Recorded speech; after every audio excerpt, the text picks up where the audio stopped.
about the group of outside stakeholders and resources that you can call on, many people who are entering the role of the C-suite soon discover that while the buck stops here, there is a collective of folks who have some volition and great advice and a lot of permission to decide when you're successful or not. That's the board of directors, the shareholders, perhaps communities that you serve and so forth. Could you talk a little bit about that, the relationship you build with your, in a sense, the group of people who are your boss when you're the chief executive?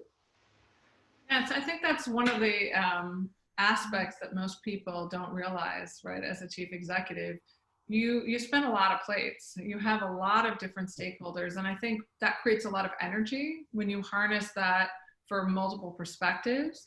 But it also is a challenge in the sense that you sometimes have to decide, right, who's first, second, and third in the line of the tough calls that you make about the business. You know, for us, you know, we have many different stakeholder groups. We clearly have our investors and our bondholders more on the financial side.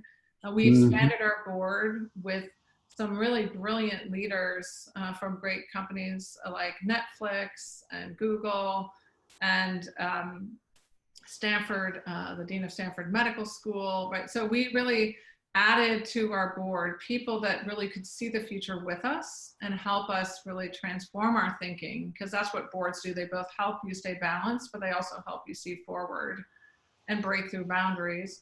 We have a wonderful network of historical people all over the world. There's a phenomenal network of people that preserve all the records all over the world. And it's both local governments, it's archivists that exist in different areas, and then it's all the local genealogical societies. Most people aren't aware that there's a little genealogy society in every single town all over the world that's really been the keeper of a lot of this craft, which has existed for hundreds and hundreds of years.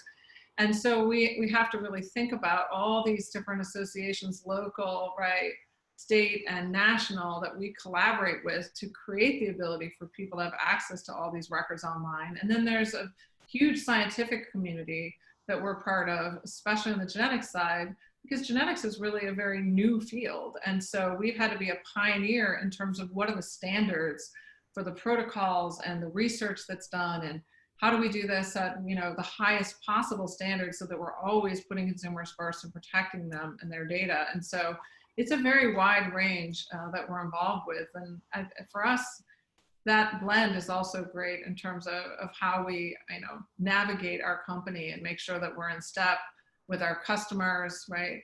Our investors and advisors and our broader communities that make our services possible.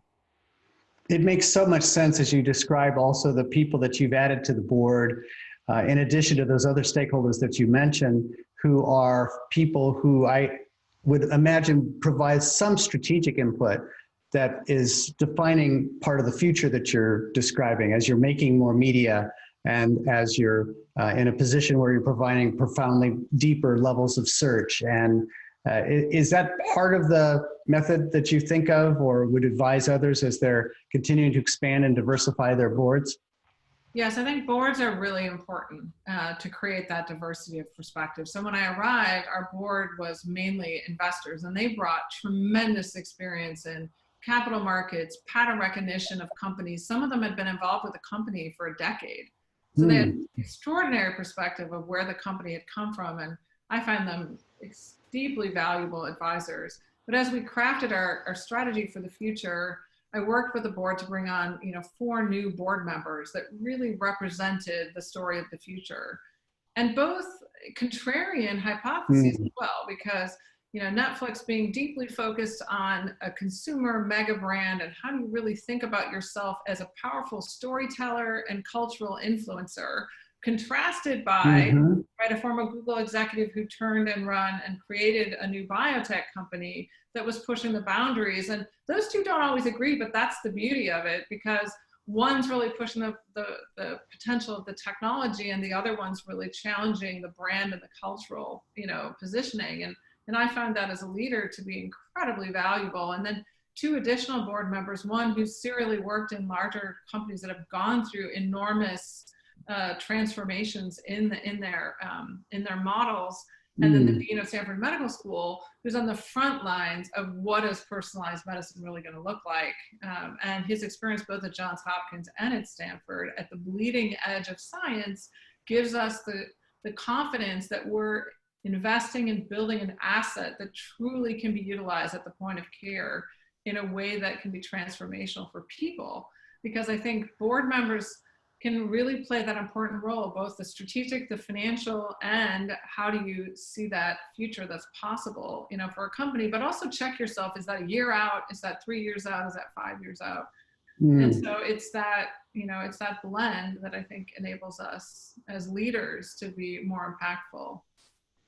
That makes a lot of sense as you describe how they will help you impact those various parts of the business, from strategy to operations to future creations, and also the wonderful democratization that you're describing with your Lincolnesque approach to having very deep subject matter experts and experienced executives all having a passionate discussion, a lively discussion about really working the issues that help the company transform, because it's so easy to get too comfortable, and success isn't always a good teacher. So creating that sort of very rich tension that comes from being able to work together with teammates who believe in a shared mission is extremely powerful.